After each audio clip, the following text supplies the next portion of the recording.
Well, a wall of flames rips through a Mississauga townhouse complex early this morning, sending neighbors running out of their homes. Dozens of firefighters called to the scene of the three-alarm blaze, difficult to contain as it jumped from house to house. Luckily, there were no fatalities, but several people had to be treated by paramedics at the scene. 2 firefighters were also injured and transported to hospital.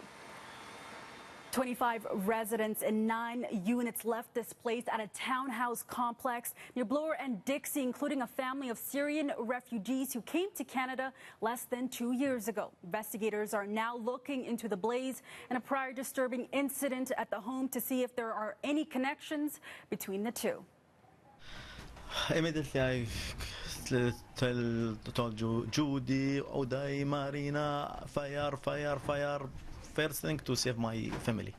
Khalid Alawad fled his home with the 4 most important things in his life: his wife, 2 daughters and son. All of his other belongings left behind in this now charred house on Bloor Street near Dixie after the fire that started around 2 a.m. gutted their home. He noticed the flames when he looked out the window of the backyard and quickly sprang to action, getting his family to safety and notifying neighbors. The family came to Canada from Syria in January 2016 and spent the last year and a half building their lives here. Now I built my life in this 20 months when I entered Canada with my family. I built it is very good, and I feel myself is I grow up like now destroyed everything, and I fell down to 0 or maybe under 0. The father of 3 says he saw the flames on the lower part of his unit. At the height of the fire, officials say 65 firefighters were called to the scene as the flames continued to progress even hours later. The cause has yet to be determined, but officials are now investigating and the office of the fire marshal has been notified. This fire, it spread very quickly in the attic spaces and along the roof, and it was certainly a difficult fire to be able to attack. Hours before this blaze, another scare for the Alawad family. Shortly before 5 p.m. yesterday, Khalid says a man came to their home saying the bike in front of the house belonged to him. Then he tried to force his way in. He is very strong. He broke the door, and he broke the frame and the wall, and he opened around 50% the door.